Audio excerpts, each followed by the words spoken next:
Ang init! Ang sobra nga pag-init sang temperatura kag malawig nga tigpalamangag ang senyales sang El Nino phenomenon nga masami nagalawig sing 6 tubtub 8 ka bulan.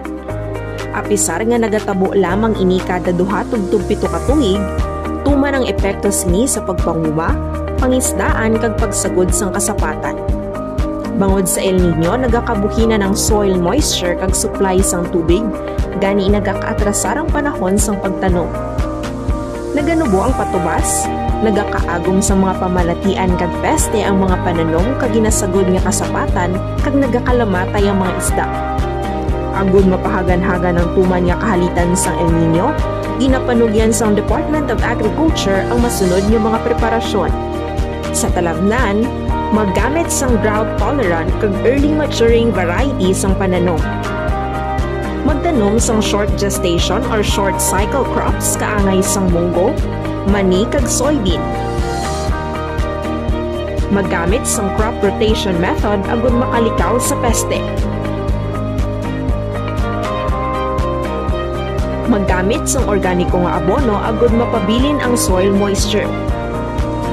Magtipon sang tubig ulan. Sundon ang alternate wetting and drying o kon AWD method kag low-cost drip irrigation system o kon LDIS. Sa pangisdaan, dumalahon sang maayo ang paggamit sang feeds kag tubig kag panilaga ng kalidad sang tubig kag fish stock sa pangisdaan. Magbutang sang nagakaigo ang handong sa mga lugar nga nakabulad kag ginaigo sang sobra nga silak sang adlaw.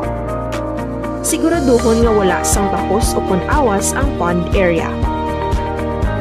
Sa pagsagod sang kasapatan, pabakunahan ang ginasagod nga sapat. Magsagod sa mga tumandok nga mga kasapatan nga mas maibato sa mga epekto sang pabag-o-bag-o nga klima.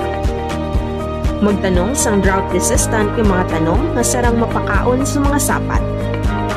Sama-sama, itaguyod natin ang masaganang agrikultura at pangisdaan ng ating bansa tungo sa maunlad na ekonomiya.